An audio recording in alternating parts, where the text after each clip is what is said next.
Greetings, everyone! RetroIndieGamer here, and today I'm reviewing an early NES game called Gyromite. Now, some of you might know, as you can probably tell from, let's see here, this was part of the Robot series. In other words, this is one of the two games that used the failed peripheral, R.O.B. Why is it a failed peripheral? Because it was only designed for use of two games. This is Stack Up. Well, Stack Up has no reason to really exist, and this thing, well, you can play the entire game without him. In fact, it's more enjoyable, I think, without him. Now, if I know I don't actually have the robot. I mean, I've seen the robot a few times, but not any of his parts. Which I'm sure might not be terribly easy to come by. Yeah, and some of you, if you play this game, you might, or if you've seen footage of this thing, you might notice that on the title screen for this game it says Robot Gyro. Now, why does it say that? Well, that's the Japanese title of the game. Now, why did they use Japanese title for North American release? Well, simple answer to that. That's because this, or at least possibly older versions of it, I'm not sure if it's one of them or not, some copies of this game are nothing more glorious than the Famicom cartridge put in a converter so it can be played on an NES. That's right!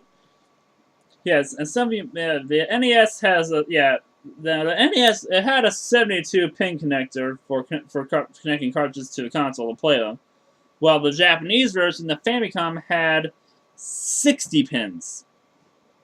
I think this one had more probably because of that lockout chip, which caused a whole lot of issues. In a lot of older games, really old NES games, didn't even use the 72-pin setup properly. They did what this thing did. It was nothing but they basically took the components for a Famicom cartridge, put in a converter, and put this casing on it. I mean, I have no idea if this is one of the original cartridges or not, and I have no way of knowing unless I take it apart, which I currently have no intention of doing. But would be really cool if this was one of the early copies of Gyromite that had the Famicom converter thrown in. Now, why would that be really cool? Other than, well, it's sounding cool, because with an early copy of Gyromite, it's actually possible to play Famicom games on an NES. And I think Stack Up was probably the same boat as this one. Nothing more glorious than a converter than the Famicom cartridge with a converter thrown in, which is very interesting. Especially if you want to play Japanese NES games on a North American NES, or in my case, a reproduction console. Which for my purposes is just as well. Now, how does the game play? Well, let's find out. And note, as I already said earlier, because I don't have that robot, I'm not going to be playing the game with him. And if I did have a robot, I probably still wouldn't play with him. I mean, by the time he gets around to respond to anything, you're probably dead. Anyway, on to showing some gameplay footage of this game with me talking and possibly yelling over it. Yeah, here is the Japanese title screen for Gyromite. Robot Gyro! Which, in all versions, and no, this is not an indication telling which version of it is. Because all versions of Gyromite use this title screen. Oh, test slightly. Okay. Direct, one-player game, two-player game, game B. You know, I noticed that in a lot of videos I've seen this game, I don't think any of them, I think very few of them have covered game B. I'll cover that after looking at game A.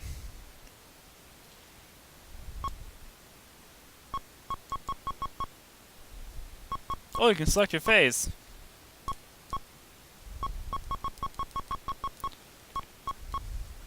Start phase 1, this will be simple.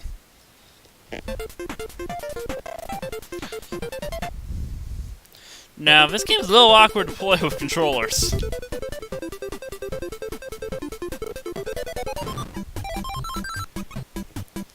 Especially since you'll have to use you have to use it with the A and B buttons on both controllers. you use the A and B buttons and the second controller to control the pillars.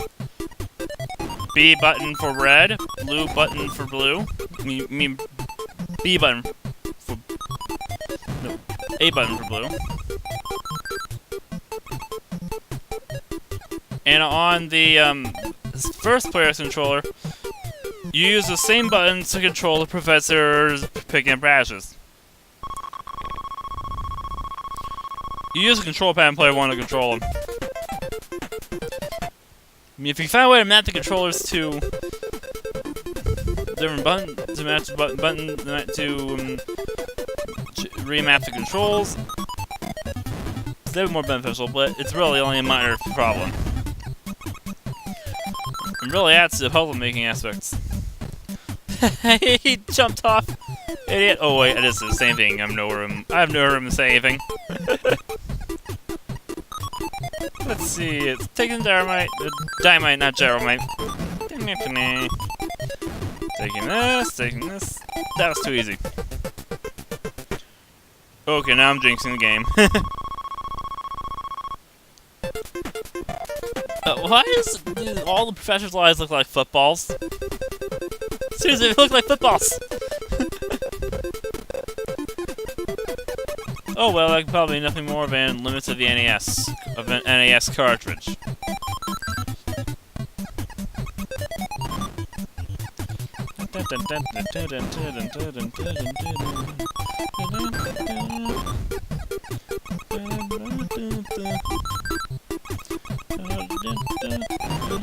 Okay. Squish! Haha, you're dead!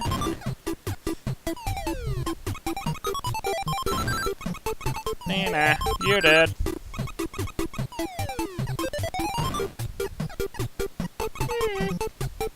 I got all the dynamite.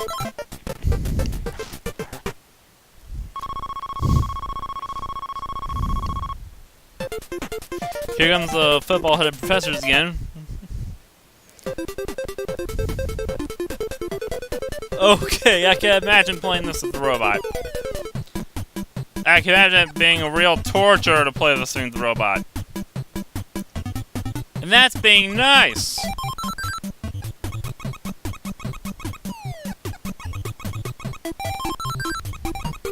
If there's one part I cannot imagine with the robot. Game both those things down before these things kill you.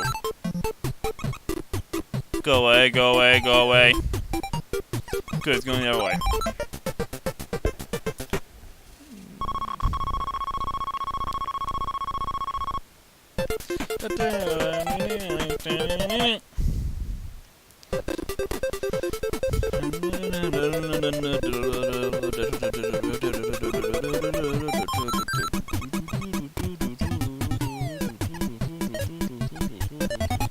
Get the dynamite, get the dynamite. Okay, when you're touching the radishes, they can't kill you. Okay, I probably want to save that guy for last. Yeah, this game has something that's pretty unique in games then and now. Strategy! What a concept that is! A game actually requiring you to think, and not just be a random shooter. Though those are fun. From time to time. Go away. Go away! Haha! Gotcha! That was awesome!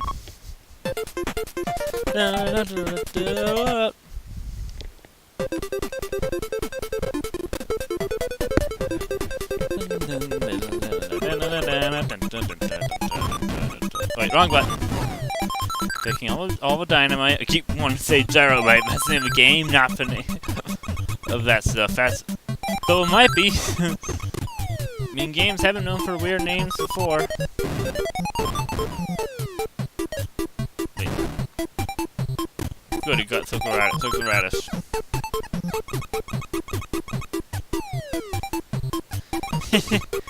Eat the radish, you idiot. Oh, come on, I wanted to kill you. Yeah, he's dead. This is awesome.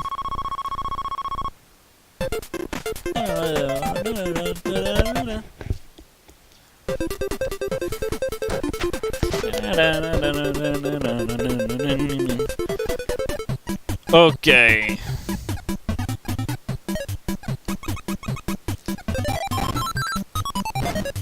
He's dead as hell. No, he's about as dead as the NES console. Okay, go.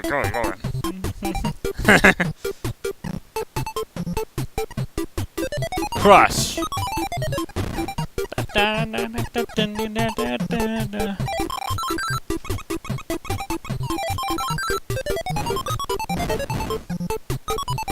Oh, this one could be tricky. But it's quite feel like that.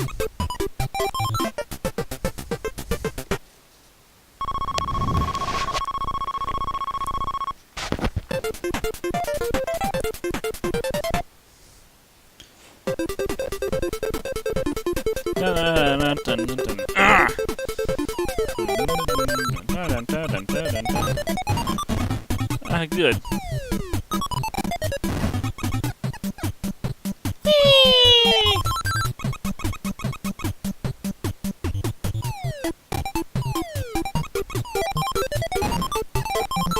This game's doing well for a 30-year-old game.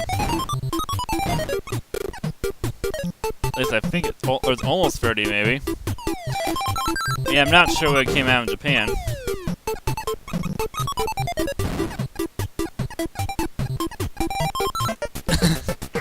Can't do some sort of challenge in here! Wait, why am I yelling now? It hasn't gone anything ridiculously hard yet. Wait, did I say yet? I probably did.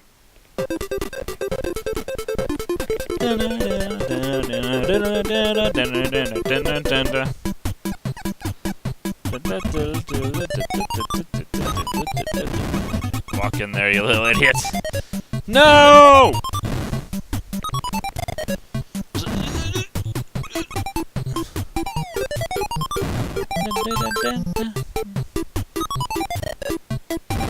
Aha! You're dead, you didn't get me.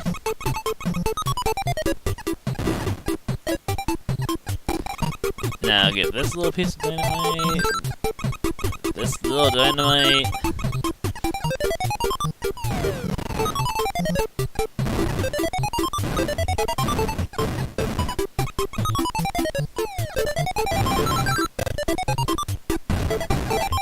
Yeah, I should imagine what it'd be like to get this far into a game with Rob. There are so many close calls I've had so far without him.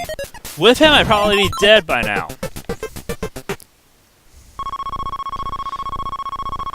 I mean, I think I'll probably choose a couple different scores for this game at the end.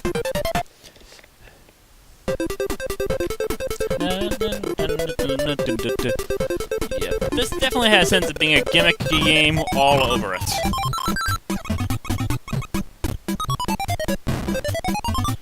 Oh, we want one of these.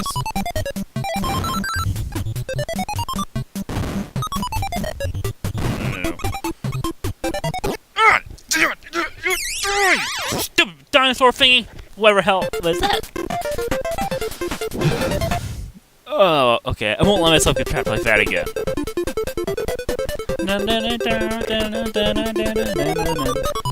Yeah, this game definitely has gimmick game written all over it.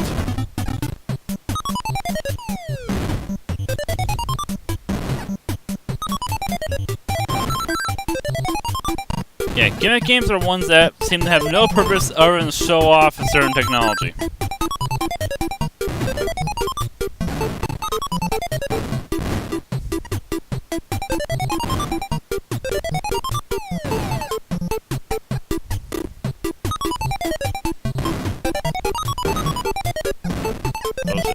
No! Oh! Okay, I'll stop with this part of it.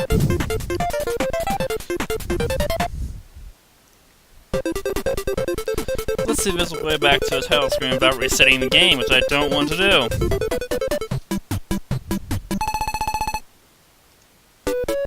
Yes, there is. Now let's try game B.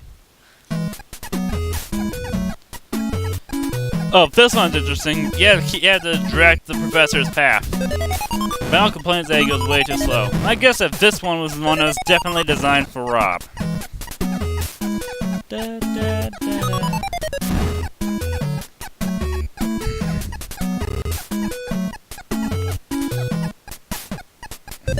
Yeah, there's probably a reason why I've never seen footage of this particular version of the game.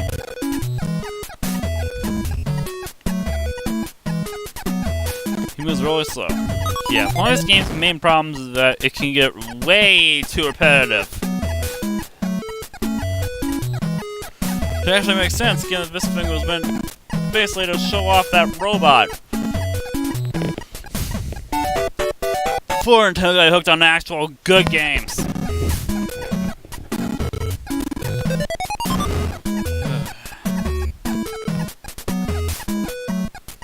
You know, just looking at this guy makes me want to fall asleep. Whoa, what was that? Sorry, that was just this game's second mode.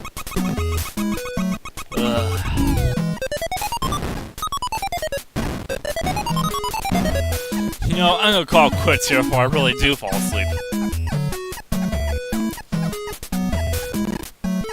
I'm gonna give two verdicts for this game. One is the verdict for this game as it was originally designed, and the other is my personal score for this game based on playing it the way I'm playing it now.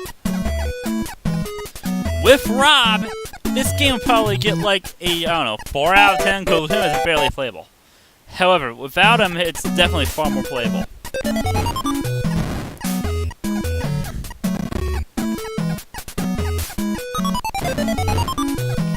Without Rob, it's far more playable. Probably, I don't know, 6 out of 10. Okay, I'll give it a 6.5 out of 10.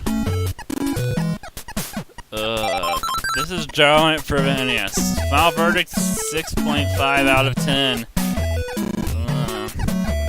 Until next time, everyone.